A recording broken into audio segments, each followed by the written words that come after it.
یہ اللہ کی قسم کھا کھا کر کہتے ہیں کہ تمہاری جماعت کے لوگ ہیں، حالانکہ وہ دراصل تمہارے نہیں۔ بات صرف اتنی ہے، یہ ڈرپوک لوگ ہیں۔ یہ منافقین کے بارے میں ہے، وہ ہمیشہ ڈر اور خوف کی وجہ سے جو سچے مسلمان ہوتے ہیں انہیں قسمیں کھا کھا کر یہ یقین کراتے رہتے ہیں، یہ یقین دہانی باور کراتے رہتے ہیں کہ ہم بھی تم میں سے ہیں، حالانکہ ان کا کوئی تعلق مسلمانوں کے ساتھ نہیں ہوتا۔ بسم اللہ الرحمن الرحیم۔ السلام علیکم ورحمۃ اللہ وبرکاتہ۔ محترم ناظرین، آپ دیکھ رہے ہیں یوٹیوب چینل حسن خورشید آوان اور میں خورشید احمد ہوں۔ آئیے قرآن پڑھنے کے سلسلے میں ہمارا آج کا سبق ہے سورۃ التوبہ کی آیت نمبر 43 سے آیت نمبر 59 تک کا ترجمہ اور تفسیر مختصراً۔ رب اشرح لی صدری ویسر لی امری واحلل عقدۃ من لسانی یفقہوا قولی رب زدنی علما رب زدنی علما رب زدنی علما۔ اعوذ باللہ من الشیطان الرجیم، بسم اللہ الرحمن الرحیم۔ عفا اللہ عنک لما اذنت لهم حتی یتبین لک الذین صدقوا وتعلم الکاذبین۔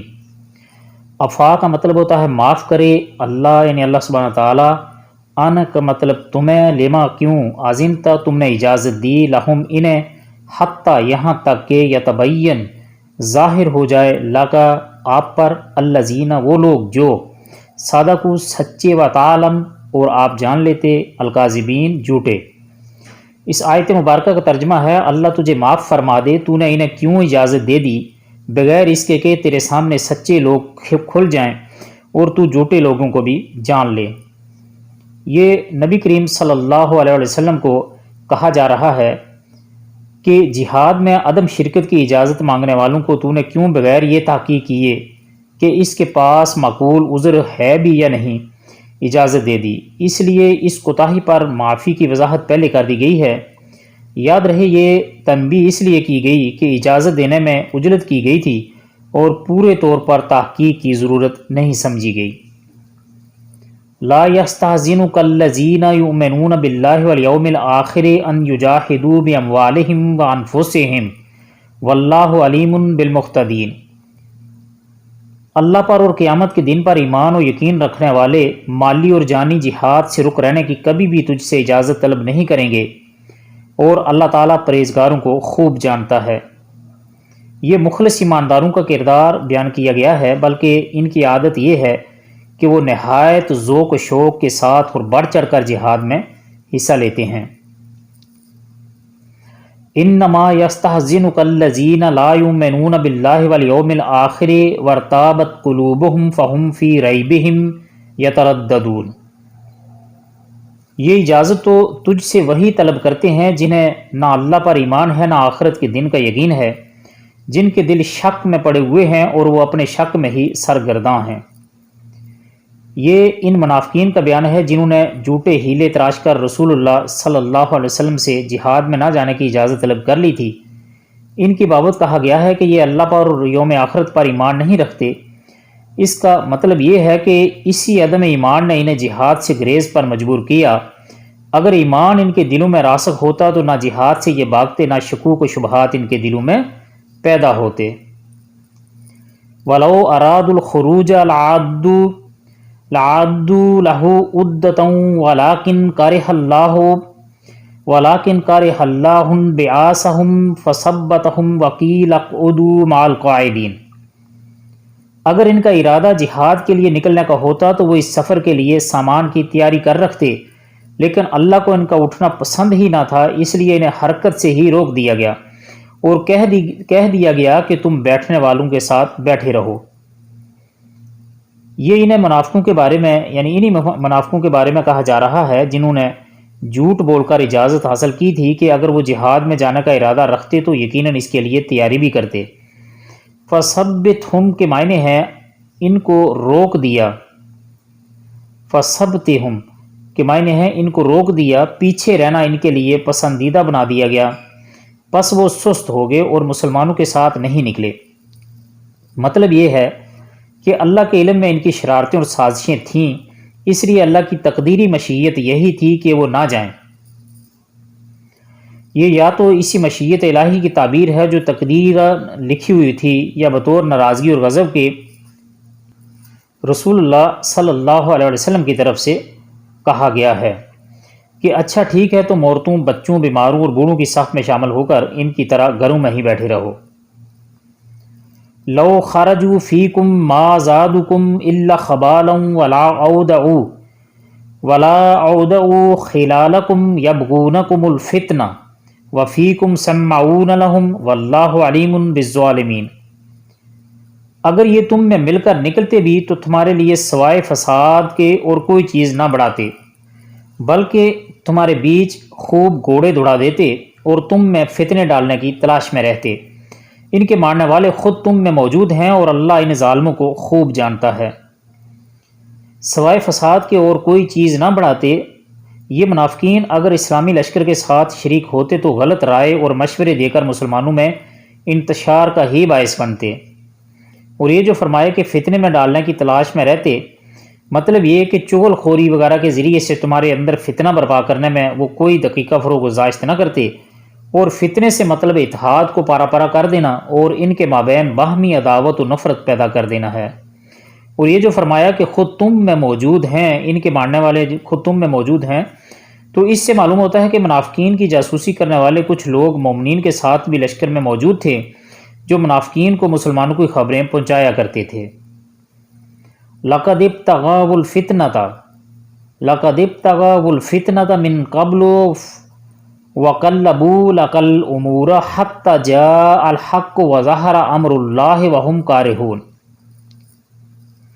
یہ تو اس سے پہلے بھی فتنے کی تلاش کرتے رہے ہیں اور تیرے لیے کاموں کو الٹ پلٹ کرتے رہے ہیں، یہاں تک کہ حق آ پہنچا اور اللہ کا حکم غالب آ گیا، باوجود یہ کہ وہ ناخوشی میں ہی رہے۔ اس لیے اس نے گزشتہ اور آئندہ امور کی تمہیں اطلاع دے دی ہے، اور یہ بھی بتلا دیا کہ یہ منافقین جو ساتھ نہیں گئے تو تمہارے حق میں اچھا ہی ہوا، اگر یہ جاتے تو یہ خرابیاں ان کی وجہ سے پیدا ہوتی۔ یعنی یہ منافقین تو جب سے آپ مدینہ میں آئے ہیں آپ کے خلاف فتنے ہی تلاش کرنے اور معاملات کو بگاڑنے میں ہی سرگرم رہتے ہیں، حتیٰ کہ بدر میں اللہ تعالیٰ نے آپ کو فتح و غلبہ عطا فرما دیا جو ان کے لیے بہت ہی ناگوار تھا۔ اسی طرح جنگ احد کے موقع پر بھی ان منافقین نے راستے سے ہی واپس ہو کر مشکلات پیدا کرنے کی اور اس کے بعد بھی ہر موقع پر بگاڑ کی کوشش کرتے رہے ہیں، حتیٰ کہ مکہ فتح ہو گیا اور اکثر عرب مسلمان ہو گئے، جس پر کف حسرت و افسوس مل رہے ہیں۔ وَمِنْهُمْ مَنْ يَقُولُ اُذْنْ لِي وَلَا تَفْتِنِّي أَلَا فِي الْفِتْنَةِ سَقَطُوا وَإِنَّ جَهَنَّمَ لَمُحِيطَةٌ بِالْكَافِرِينَ۔ ان میں سے کوئی تو کہتا ہے مجھے اجازت دیجئے، مجھے فتنے میں نہ ڈالیے، آگاہ رہو وہ فتنے میں پڑ چکے ہیں اور یقیناً دوزخ کافروں کو گھیر لینے والی ہے۔ مجھے فتنے میں نہ ڈالیے کا ایک مطلب یہ ہے کہ اگر مجھے اجازت نہیں دیں گے تو مجھے بغیر اجازت رکنے پر سخت گناہ ہوگا۔ اس اعتبار سے فتنہ گناہ کے معنی میں ہوگا، یعنی مجھے گناہ میں نہ ڈالیے۔ دوسرا مطلب فتنے کا ہلاکت ہے، یعنی مجھے ساتھ لے جا کر ہلاکت میں نہ ڈالیے۔ کہا جاتا ہے کہ جد ابن قیس نے عرض کیا مجھے ساتھ نہ لے جائیں، روم کی عورتوں کو دیکھ کر میں صبر نہ کر سکوں گا۔ اس پر نبی صلی اللہ علیہ وسلم نے رخ پھیر لیا اور اجازت دے دی۔ بعد میں یہ آیت نازل ہوئی، اللہ تعالیٰ نے فرمایا فتنے میں جو گزر چکے ہیں، یعنی جہاد سے پیچھے رہنا اور اس سے گریز کرنا بجائے خود ایک فتنہ اور سخت گناہ کا کام ہے جس میں یہ ملوث ہی ہیں، اور مرنے کے بعد جہنم ان کو گھیر لینے والی ہے جس سے فرار کا کوئی راستہ ان کے لیے نہیں ہوگا۔ یہاں پر ایک چھوٹی سی وضاحت کرنا چاہوں گا کہ یہ جو جس بندے نے فرمایا کہ جد ابن قیس نے عرض کیا کہ یا رسول اللہ مجھے روم کی عورتوں کو دیکھ کر مجھ سے یعنی صبر نہیں ہو سکے گا، ظاہر ہے کہ روم یورپ کو کہا جاتا ہے اور یورپ کی عورتیں گوری چیٹی خوبصورت تھیں، تو اس نے اس کے دل میں اصل میں تو جہاد کرنے کا ارادہ ہی نہیں تھا، اس کا پروگرام ہی نہیں تھا، وہ جہاد سے نکلنا چاہتا تھا، اپنے آپ کو نکالنا چاہتا تھا، اور اس نے یہ بہانہ تراش کیا، ہیلا یہ تراش کیا کہ وہاں کی عورتوں کو دیکھ کر مجھ سے صبر نہیں ہو سکے گا اور میں گناہ میں پڑ جاؤں گا، اس لیے مجھے وہاں لے کر ہی نہ جایا جائے۔ تو اس واقعے کو ہمارے کچھ لوگوں میں ہمارے یہ بات مشہور ہے کہ یہ حضرت عمر رضی اللہ عنہ کے دور کا ایک واقعہ لوگ ان سے منسوب کرتے ہیں کہ حضرت عمر رضی اللہ عنہ کے دور میں کسی مسلمان بندے نے یہ کہا تھا کہ جب روم کے خلاف حضرت عمر رضی اللہ عنہ کے دور میں جنگیں جو ہوئیں تو اس نے یہ کہا تھا کہ عمر رضی اللہ عنہ سے کہ مجھے وہاں پر نہ لے جائیے کیونکہ وہاں کی عورتیں بہت خوبصورت ہیں اور مجھ سے صبر نہیں ہو سکے گا اور میں گناہ میں پڑ جاؤں گا، اور حالانکہ وہ وہاں جانا نہیں چاہتا تھا، تو جہاد کرنا نہیں چاہتا تو اس طرح عمر رضی اللہ عنہ نے اس کے خلاف سخت نوٹس لیا اور اس کو سخت سزا بھی دی۔ لیکن یہاں سے یہ پتہ چل رہا ہے کہ یہ واقعہ حضرت عمر رضی اللہ عنہ کے دور کا نہیں بلکہ خود نبی صلی اللہ علیہ وسلم کے دور کا ہے، اور جو شخص جس نے یہ حرکت کی تھی اس کا نام جد ابن قیس تھا۔ واللہ عالم بالصواب۔ ان تصبک حسنات تسوہم وان تصبک مصیبت یقولوا قد اخذنا امرنا من قبل ویتولوا وهم فارحون۔ آپ کو اگر کوئی بلائی مل جائے تو انہیں برا لگتا ہے، اور کوئی برائی پہنچ جائے تو کہتے ہیں ہم نے اپنا معاملہ پہلے سے درست کر لیا تھا، مگر وہ تو بڑے ہی اتراتے ہوئے لوٹتے ہیں۔ سیاق کلام کے اعتبار سے حسنہ سے یہاں کامیابی اور غنیمت، اور سیئات سے ناکامی، شکست اور اسی قسم کے نقصانات جو جنگ میں متوقع ہوتے ہیں مراد ہیں۔ اس میں ان کے خبث سے باطنی کا اظہار ہے جو منافقین کے دلوں میں تھا، اس لیے کہ مصیبت پر خوش ہونا اور بلائی حاصل ہونے پر رنج و تکلیف محسوس کرنا غایت عداوت کی دلیل ہے۔ یعنی ہمیشہ وہی بندہ دشمن ہی اپنے دشمن کی جو اس کو اچھائی میسر ہوتی ہے اس پر ناخوش ہوتا ہے، اور جب اس کو کوئی نقصان پہنچتا ہے تو اس پر خوش ہوتا ہے۔ قُل لَن يُصِيبَنَا إِلَّا مَا كَتَبَ اللَّهُ لَنَا هُوَ مَوْلَانَا وَعَلَى اللَّهِ فَلْيَتَوَكَّلِ الْمُؤْمِنُونَ۔ آپ کہہ دیجئے کہ ہمیں سوائے اللہ کے ہمارے حق میں لکھے ہوئے کہ کوئی چیز پہنچ ہی نہیں سکتی، وہ ہمارا کارساز اور مولا ہے۔ مومنوں کو اللہ تعالیٰ کی ذات پاک پر ہی بھروسہ کرنا چاہیے۔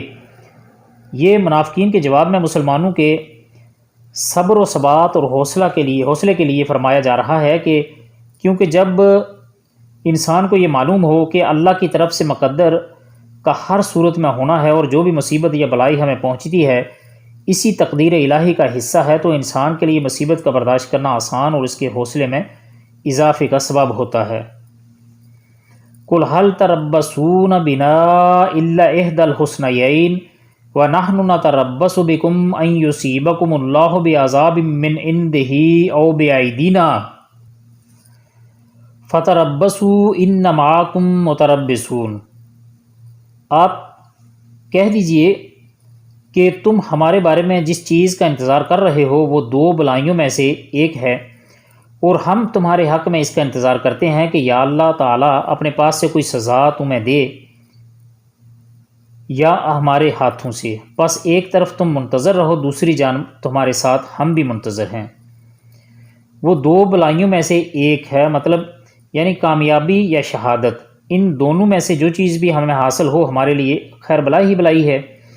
اور یہ جو فرمایا کہ سزا تمہیں دے یا ہمارے ہاتھوں سے، یعنی ہم تمہارے بارے میں دو برائیوں میں سے ایک برائی کا انتظار کر رہے ہیں کہ یا تو آسمان سے اللہ تعالیٰ تم پر عذاب نازل فرمائے جس سے تم ہلاک ہو جاؤ، یا ہمارے ہاتھوں سے اللہ تعالیٰ تمہیں قتل کرنے یا قیدی بننے وغیرہ کی قسم کی سزائیں دے، وہ دونوں باتوں پر قادر ہے۔ قُلْ أَنفِقُوا طَوْعًا أَوْ كَرْحًا لَن يُتَقَبَّلَ مِنكُمْ إِنَّكُمْ كُنتُمْ قَوْمًا فَاسِقِينَ۔ کہہ دیجئے کہ تم خوشی یا ناخوشی کسی طرح بھی خرچ کرو، قبول تو ہرگز نہ کیا جائے گا، یقیناً تم فاسق لوگ ہو۔ انفقو امر کا صیغہ ہے، لیکن یہاں یہ تو شرط اور جزا کے معنی میں ہے، یعنی اگر تم خرچ کرو گے تو قبول نہیں کیا جائے، یا امر بمعنی خبر کے ہے، مطلب یہ ہے کہ دونوں باتیں برابر ہیں، خرچ کرو یا نہ کرو۔ اپنی مرضی سے اللہ کی راہ میں خرچ کرو گے تب بھی نہ مقبول ہے، کیونکہ قبولیت کے لیے ایمان شرط اول ہے، اور وہی تمہارے اندر مفقود ہے، اور ناخوشی سے خرچ کیا ہوا مال اللہ کے ہاں ویسے ہی قبول نہیں ہوتا، وہ مردود ہوتا ہے، اس لیے کہ وہاں قصد سے ہی موجود نہیں ہے جو قبولیت کے لیے ضروری ہے۔ یہ آیت بھی اسی طرح ہے جس طرح یہ ہے استغفر لہم او لا تستغفر لہم ان تستغفر لہم 70 مرۃ فلن یغفر اللہ لہم۔ یہ سورۃ توبہ کی آیت نمبر 80 ہے، یعنی آپ ان کے لیے بخشش مانگیں یا نہ مانگیں، یعنی دونوں ہی باتیں برابر ہیں، کیونکہ آپ مطلب یہ ہے کہ آپ ان کے لیے بخشش کی دعا مانگیں یا نہ مانگیں، دونوں ہی باتیں برابر ہیں، اللہ تعالیٰ نے ان کو معاف نہیں کرنا۔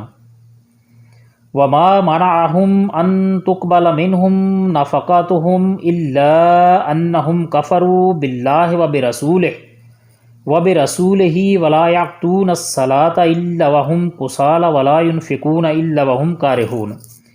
وما ارنا منعهم، ان سے مانے ہوا، ان کے قبول کیا جائے، منہم ان سے، نفقاتهم ان کا خرچ، کوئی سبب ان کے خرچ کی قبولیت کے لیے نہ ہونے کا اس کے سوا نہیں کہ یہ اللہ اور اس کے رسول کے منکر ہیں اور بڑی کاہلی سے ہی نماز کو آتے ہیں اور برے دل سے ہی خرچ کرتے ہیں۔ اس میں ان کے صدقات کے عدم قبول کی 3 دلیلیں بیان کی گئی ہیں۔ ایک ان کا کفر و فسق، دوسرا کاہلی سے نماز پڑھنا، اس لیے وہ نماز پر نہ ثواب کی امید رکھتے ہیں اور نہ ہی اس کے ترک کی سزا سے انہیں کوئی خوف ہے، کیونکہ رضا اور خوف یہ بھی ایمان کی علامت ہے جس سے معروم ہے، اور تیسرا کراہت ہے خرچ کرنا، اور جس کام میں دل کی رضا نہ ہو وہ قبول کس طرح ہو سکتا ہے۔ بہرحال یہ تینوں وجوہات ایسی ہیں کہ ان میں سے ایک وجہ بھی عمل کی نامقبولیت کے لیے کافی ہے۔ مذکورہ یہ کہ تینوں وجوہات جہاں جمع ہو جائیں تو اس عمل کے مردود بارگاہ الہی ہونے میں کوئی شک و شبہ باقی نہیں رہ سکتا۔ فلا تعجبک اموالہم ولا اولادہم انما یرید اللہ لیعذبہم بہا فی الحیاۃ الدنیا وتزہق انفسہم وہم کافرون۔ پس آپ کو ان کے مال اور اولاد تعجب میں نہ ڈالیں، اللہ کی چاہت یہی ہے کہ اس سے انہیں دنیا کی زندگی میں ہی سزا دے اور ان کے کفر ہی کی حالت میں ان کی جانیں نکل جائیں۔ مال اور اولاد تعجب میں نہ ڈال دیں، اس لیے یہ بطور آزمائش ہے، جس طرح فرمایا، اور کئی طرح کے لوگوں کو جو ہم نے دنیا زندگی میں آرائش کی چیزوں سے بہرہ مند کیا ہے تاکہ ان کی آزمائش کریں کہ ہم دنیا میں ان کو مال اور بیٹوں سے مدد دیتے ہیں تو اس سے ان کی بلائی میں ہم جلدی کر رہے ہیں، نہیں بلکہ یہ سمجھتے نہیں۔ تو یہ جو فرمایا کہ اس سے انہیں دنیا کی زندگی میں ہی سزا دے، تو اس کے بارے میں امام ابن کثیر اور امام ابن جریر طبری نے اس سے زکوٰۃ اور نفاق فی سبیل اللہ مراد لیا ہے، یعنی ان منافقین سے زکوٰۃ اور صدقات تو جو وہ مسلمان ظاہر کرنے کے لیے دیتے ہیں دنیا میں قبول کر لیے جائیں تاکہ اسی طریقے سے ان کو مالی مار بھی دنیا میں دی جائے۔ اور یہ جو فرمایا کہ اور ان کے کفر ہی کی حالت میں ان کی جانیں نکل جائیں، تاہم ان کی موت کفر ہی کی حالت میں آئے گی، اس لیے کہ وہ اللہ کے پیغمبر کو صدقے دل سے مارنے کے لیے تیار نہیں اور اپنے کفر اور نفاق پر ہی بدستور قائم و مصر ہیں۔ وَيَحْلِفُونَ بِاللَّهِ إِنَّهُمْ لَمِنْكُمْ وَمَا هُمْ مِنْكُمْ وَلَكِنَّهُمْ قَوْمٌ يَفْرَقُونَ۔ اس ڈر اور خوف کی وجہ سے جھوٹی قسمیں کھا کر یہ باور کرانا چاہتے ہیں کہ ہم بھی تم ہی میں سے ہی ہیں، کہ ہم بھی تم میں سے ہی ہیں۔ لو یجدون ملجأ او مغارات او مدخلا لولوا الیہ وہم یجمعون۔ اگر یہ کوئی بچاؤ کی جگہ یا کوئی غار یا کوئی بھی سر گھسانے کی جگہ پا لیں تو ابھی اس طرف لگام دوڑ کر الٹے بھاگ جائیں۔ مطلب یہ ہے کہ نہایت تیزی سے دوڑ کر وہ پناہ گاہوں میں چلے جائیں، اس لیے کہ تم سے ان کا جتنا کچھ بھی تعلق ہے وہ محبت و خلوص پر نہیں، عناد، نفرت اور کراہت پر ہے۔ وَمِنْهُمْ مَنْ يَلْمِزُكَ فِي الصَّدَقَاتِ فَإِنْ أُعْطُوا مِنْهَا رَضُوا وَإِنْ لَمْ يُعْطُوا مِنْهَا إِذَا هُمْ يَسْخَطُونَ۔ ان میں وہ بھی ہیں جو خیراتی مال کی تقسیم کے بارے میں آپ پر عیب رکھتے ہیں، اگر انہیں اس میں مل جائے تو خوش ہیں اور اگر اس میں سے نہ ملا تو فوراً ہی بگڑ کھڑے ہوتے ہیں۔ یہ ان کی ایک اور بہت بڑی کوتاہی کا بیان ہے کہ وہ نبی صلی اللہ علیہ وآلہ وسلم کی ذات، اچھی صفات کو، صلی اللہ علیہ وسلم کو نعوذ باللہ صدقات و غنائم کی تقسیم میں غیر منصف باور کراتے، جس طرح ابن ذی الخویسرہ کے بارے میں آتا ہے کہ آپ صلی اللہ علیہ وسلم ایک مرتبہ تقسیم فرما رہے تھے کہ اس نے کہا انصاف سے کام لیجئے۔ آپ صلی اللہ علیہ وسلم نے فرمایا افسوس ہے تجھ پر، اگر میں ہی انصاف نہیں کروں گا تو پھر کون کرے گا؟ یہ حدیث صحیح بخاری میں یہ واقعہ تفصیل کے ساتھ مرقوم ہے۔ گویا اس الزام تراشی کا مقصد محض مالی مفادات کا حصول تھا کہ اس طرح ان سے ڈرتے ہوئے انہیں زیادہ حصہ دیا جائے، یا وہ مستحق ہوں یا نہ ہوں انہیں حصہ ضرور دیا جائے۔ مطلب یہ کہ ان کا حق بنے یا نہ بنے لیکن انہیں ضرور حصہ ملنا چاہیے۔ وَلَوْ أَنَّهُمْ رَضُوا مَا آتَاهُمُ اللَّهُ وَرَسُولُهُ وَقَالُوا حَسْبُنَا اللَّهُ سَيُؤْتِينَا اللَّهُ مِنْ فَضْلِهِ وَرَسُولُهُ إِنَّا إِلَى اللَّهِ رَاغِبُونَ۔ اگر یہ لوگ اللہ اور رسول کے دیے ہوئے پر خوش رہتے اور کہہ دیتے کہ اللہ ہمیں کافی ہے، اللہ ہمیں اپنے فضل سے دے گا اور اس کا رسول بھی، ہم تو اللہ کی ذات سے ہی توقع رکھنے والے ہیں۔ محترم ناظرین، یہ تھا ہمارا آج کا سبق سورۃ التوبہ۔ سورۃ توبہ قرآن پاک کی 9ویں سورت ہے اور یہ 10واں پارہ ہے۔ 10ویں پارے کا یہ 13واں رکوع ہے، جبکہ سورۃ توبہ کا یہ 7واں رکوع ہے۔ آپ سب کے قیمتی وقت کا بہت بہت شکریہ، لیکن جانے سے پہلے آپ سے گزارش ہے کہ اگر ویڈیو اچھی لگے اور آپ کو یہ ہمارا سلسلہ اچھا لگے تو اگر آپ کا دل کرے تو ہمارے چینل کو بھی سبسکرائب کیجئے گا اور ساتھ ہی گھنٹی کے بٹن کو دبا کر آل کے آئیکن پر ضرور کلک کر لیجئے گا تاکہ ہر آنے والی ویڈیو اب تک بر وقت پہنچتی رہے۔ ملتے ہیں انشاءاللہ اگلی ایک ویڈیو میں، تب تک کے لیے اللہ حافظ۔ السلام علیکم ورحمۃ اللہ وبرکاتہ۔